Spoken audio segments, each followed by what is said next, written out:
और सब गाइस कैसे हो आप लोग। देखो आज हम लोग नए गेम प्ले डाल रहे हैं, नए मॉन्टेज। आज हम लोग जरा अलग काम करने हैं। आज हम लोग ज्ञान चोदने की बातें करेंगे। आज देखो फ्री फायर के अंदर जो तेल का तार राय का पहाड़ बना देने वाली चीज़ है वो एक ही चीज़ है, क्लॉ। आखिर क्या होता है क्लॉ? देखो क्लॉ क्या होता है, सबसे पहली बात तो ये गेम क्या है, तुम्हें इस गेम को समझना पड़ेगा।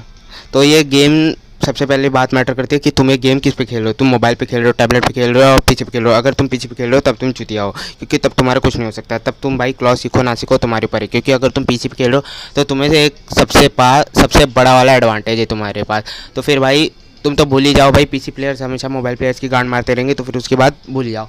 तो फिर अगर हम दूसरी बात करें क्लॉ, तो क्लॉ बस दो लोगों के लिए होता है। पहला मोबाइल प्लेयर्स होते हैं और दूसरे होते हैं टैबलेट वाले प्लेयर्स। देखो टैबलेट वाले प्लेयर्स के पास भी एक एडवांटेज रहता है, बड़ी स्क्रीन, उंगलियां ज़्यादा घुस जाती है। लेकिन मोबाइल प्लेयर्स का क्या, देखो मोबाइल में भी तुम सिक्स फिंगर क्लॉ सीख सकते हो, बस तुम्हें सीखना आना चाहिए। और ये जो अफवाह फैला के रखी है ना कुछ छूतियों ने कि भाई सिक्स फिंगर क्लॉ सीखने में मुझे 1.5 साल लग गए, 1.5 महीना लग गए, ये सब छूतिया बातें हैं। इन सब पे तुम पहली बात तो ध्यान मत दो भाई। मैंने भी सिक्स फिंगर क्लॉ सीखा है भाई, मुझे ज़्यादा टाइम नहीं भाई, ज़्यादा से ज़्यादा 1 हफ्ता कुत्तों की तरह ट्रेनिंग में मेहनत करोगे ना हो जाएगी भाई, क्योंकि मैंने ऐसे सीखा है। अब देखो बात आती है क्लॉ तुम कहाँ यूज़ करते हो।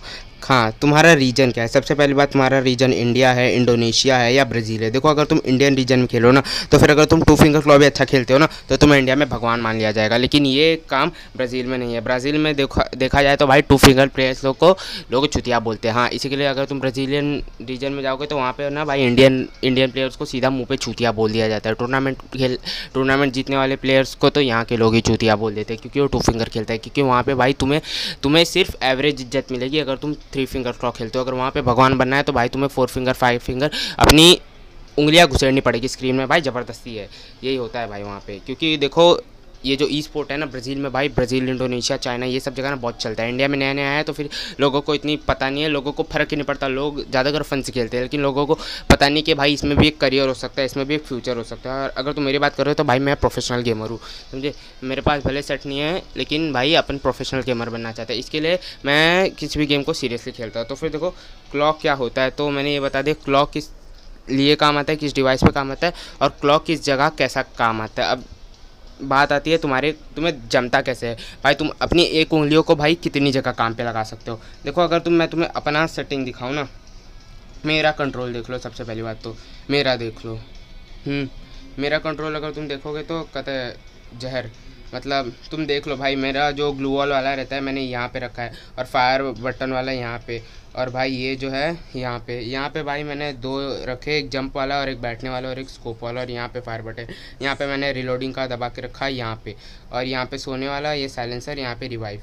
और भाई देखो गन मैंने सब ऊपर लगा के रखी है, समझे। तो तुम्हारी कंट्रोल भी सबसे ज़्यादा मैटर करती है कि भाई तुम्हें कैसे आता है। अगर मैं तुम्हें बताऊँ अपना कंट्रोल तो मैं कैसे समझ आता हूँ। मैं भाई 3 उंगलियों से खेलता हूँ, मेरा मतलब 6 उंगलियों से खेलता हूँ। तो फिर हर हाथ की 3 उंगलियां मुझे स्क्रीन पे घुसानी पड़ती है। तो ये समझ लो कि जो तुम्हारी सबसे छोटी वाली उंगली रहती है ना, सबसे छोटी वाली, वो रहेगी तुम्हारे मोबाइल या डिवाइस के नीचे। और तुम्हारी सबसे छोटी वाली की जो ऊपर वाली उंगली रहती है वो भाई उसके साइड में सपोर्ट के लिए। तो फिर जो उसके ऊपर वाली उंगली रहती है ना, तो लाइट लेफ्ट वाली, तो मेरी जो उसके ऊपर वाली उंगली रहती है उससे मैं ग्रेनेड का बटन दबाता हूँ, और ये दो बटन मैं उससे कंट्रोल करता हूँ। देखो वो तुम्हारे ऊपर है कि तुम्हें जमता है कि नहीं, तुम्हें कैसे कंट्रोल करना आता है कि नहीं। अगर तुम चाहो तो भाई एक ही रख सकते हो, या तो जंप वाला है या तो ये। लेकिन मैं बोल रहा हूँ ना, अगर एक बार दोनों चलाने सीख गए ना कतई जहर, क्योंकि एक टाइम पे तुम जंप मार के हेड मारने की कोशिश कर सकते हो, और अगर हेड नहीं लगा ना तो भाई तुम बैठ के बंदे का एम मिस करवा सकते हो, समझे। और भाई वो जो थर्ड उंगली की जो ऊपर वाली उंगली होती है ना, ऊपर वाली उंगली यानी कि थंब के बगल वाली जो उंगली रहती है, उससे मैं ये वाली बटन कंट्रोल करता हूँ। पहले लेफ्ट साइड का तो मैं फायर बटन कंट्रोल करता हूँ बस, क्योंकि भाई उस फिंगर पे उतना लोड नहीं है। और भाई जहाँ रही राइट साइड की तो मैं उससे स्कोप कंट्रोल करता हूँ और गन चेंज। हाँ, गन चेंज वाला देखो मैंने पहले बोला कि तुम्हें कैसे जमता है। अगर भाई तुम्हें दिक्कत होती है तो फिर भाई तुम स्कोप को हटा दो, क्योंकि अगर तुम स्कोप को देखो यहाँ पे मैंने अपना स्कोप रखा है, तुम ऐसा भी कर सकते हो, इस स्कोप को भाई तुम यहाँ कर सकते हो और स्कोप को भी थंब से करा सकते हो, लेकिन वो थोड़ा अजीब हो जाएगा, मतलब तुम्हें नहीं जमेगा भाई। तुम्हें समझ, तो फिर क्लॉक का ज़रूरत ही क्या भाई, 6 फिंगर क्लॉक का। तुम फिर 4 फिंगर भी खेल सकते हो अगर यहाँ पे रखना है तो। और भाई यहाँ पे क्यों, क्योंकि देखो यहाँ स्कोप में और यहाँ पे ज़्यादा फ़र्क नहीं है भाई, बहुत थोड़ा सा डिस्टेंस है, तो फिर तुम्हारी उंगलियाँ अच्छे से कर लेगी भाई। और फिर भाई बात थंब की, तो भाई थंब से मैं वही करता हूँ जो यहाँ पे भाई स्क्रीन रोटेट करने का काम रहता है। स्क्रीन रोटेट करने का काम यहाँ का फायरिंग बटन और ये वाला बटन और ये वाला बटन, समझे। तो ये था मेरा क्लॉ, मेरी सेटिंग भाई, ये था मेरा क्लॉ और मेरी सेटिंग थी। अब देखो भाई, ऐसा ज़रूरी नहीं कि अगर ये मुझे आता है तो ये तुम्हें भी आ जाए, क्योंकि हर बंदे का अलग अलग रहता है। और भाई क्लॉ में सिर्फ यही चीज़ मैटर नहीं करती, समझ लो कि क्लॉ में ना उंगलियां भी बहुत ज़्यादा मैटर करती है भाई, कि तुम्हारी उंगलियों का साइज़ क्या है। अगर तुम्हारी उंगलियां छोटी है ना, तो भाई तुम्हें डिवाइस भी कॉन्ट्रैक्ट लेना पड़ेगा, यानी कि तुम्हें छोटा डिवाइस आ गया, क्योंकि तुम्हारी उंगलियां छोटी है। लेकिन अगर तुम्हारी उंगलियां बड़ी है बहुत ज़्यादा मेरी तरह, तो भाई तुम्हें थोड़ा सा बड़ा डिवाइस भी ले सकते हो। लेकिन अगर मैं बात करूँ अपने डिवाइस की, तो कभी कभी मुझे लगता है मेरा डिवाइस कुछ ज़्यादा ही बड़ा है, हाँ कसम से, क्योंकि ना भाई मेरे हाथ ही नहीं पहुँचते कभी कभी। तो फिर अगर मैं बात करूँ तो मैंने जो अपना एक गन वाला सिस्टम दिखाया ना, अगर सीधी बात नो बकवास, मेरा कभी कभी तो हाथ इस गन पे पहुँचता भी नहीं है। हाँ, यहाँ पे ये वाली जगह पे तो कभी कभी मेरा हाथ पहुँचता भी नहीं है, मैं बड़ी मुश्किल से पहुँचाता हूँ। इसकी वजह से मेरे गेम प्ले में बड़ी दिक्कत आती है।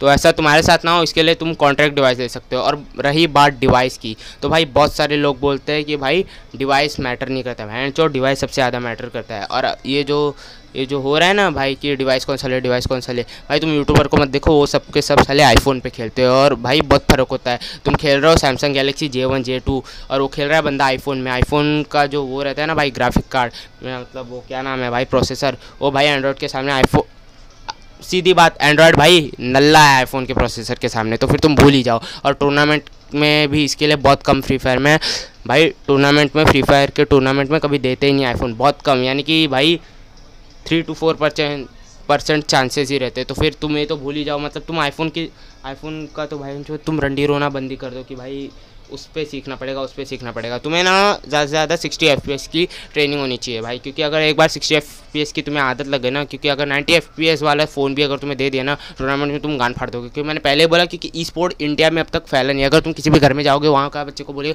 भाई तुम्हें ई स्पोर्ट बनना है, वहाँ के माँ बाप तुम्हारी गान मार देंगे। लेकिन समझ रहे हो, लेकिन जैसे जैसे भाई ये बॉलीवुड जैसा है, जैसा बॉलीवुड चल रहा है म्यूज़िक इंडस्ट्री, पहले इनको भाव नहीं देता, पहले इनमें जाने वाले को मादरचोद बोल दिया जाता है, लेकिन अब सब जा रहे हैं ना, वही है भाई, ऐसा ही है। जब जैसे जैसे बढ़ेगा ना भाई, सब आना चालू करेंगे, तो एट द एंड तुम भी जाने वाले हो भाई। तुम्हें क्या लगता है, तुम एक गेम को 1 साल से खेल रहे हो, 1.5 साल से खेल रहे हो, प्रो बन गए, तुम क्या चूतिया ऐसा छोड़ दोगे? नहीं भाई, कभी ना कभी तो ट्राई करोगे ना टूर्नामेंट में जाने की। टूर्नामेंट में भाई अगर एक बार जाओगे टूर्नामेंट में, जीत के आ गए ना भाई, कसम से ज़िंदगी सफल हो जाएगी तुम्हारी। तो फिर भाई तुम प्रोफेशनल गेमर बन सकते हो। और प्रोफेशनल गेमर बनने के लिए भाई बस तुम्हें आना चाहिए। अब मैं बात करता हूँ सीखने के लिए कितना टाइम लगता है। भाई अगर तुम मेरी बात करो ना, तो मेरे को सीखने के लिए लगा था भाई करीब 2 हफ्ता।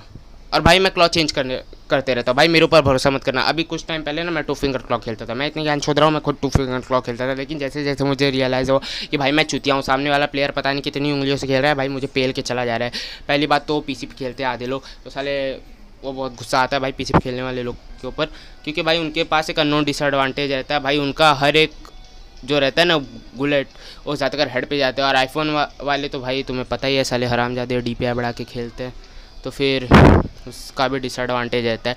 तो फिर भाई तुम्हें प्रैक्टिस बहुत करनी पड़ेगी, ऑलमोस्ट 2 हफ्ता। भाई ये जो लगा के रखा है ना भाई लोगों ने, 1 साल लग गया, 1.5 साल लग गया, 6 महीने लग गए भाई, ज़िंदगी सफल हो गई, ज़िंदगी बर्बाद हो गई, सीख ही नहीं पाई। इन चूतियों के ऊपर ध्यान मत दो भाई, सीखना आसान काम है, बस तुम्हें आदत रहनी चाहिए। अब देखो आदत भी रहनी चाहिए, क्या पता तुम कंसोल प्लेयर हो, क्या पता तुम पहले से ही 4 फिंगर क्लॉ खेलते हो, तो भाई 6 फिंगर क्लॉ में तुम्हें ज़्यादा दिक्कत नहीं होनी चाहिए। क्योंकि 4 फिंगर क्लॉ में जैसे तुम अपना डिवाइस पकड़ते हो वैसे ही पकड़ना है, बस ज़्यादा फ़र्क नहीं है, बस तुम्हें अपनी 2 उंगलियाँ ऊपर लानी है। और सबसे पहली बात, शाइनिंग मारने के लिए ना कभी गलती से भी भाई ओपनली डिवाइस मत पकड़ लेना, क्योंकि स्टार्टिंग में डिवाइस बहुत गिरता है, मेरा भी बहुत गिरा था भाई, इसके लिए मैं तो सोफ़ा के ऊपर ही रख के खेलता था, सीधी बात न बौकात भाई। तो चलो मैंने तुम्हें बता दिया कितना टाइम लगता है, किस तरीके का होता है, कहाँ पे यूज़ होता है और कैसा होता है, और डिवाइस के लिए क्या क्या लगता है। तो आज का ज्ञानचोद समाचार यहीं ख़त्म करते हैं, मिलते हैं अगली वीडियो में।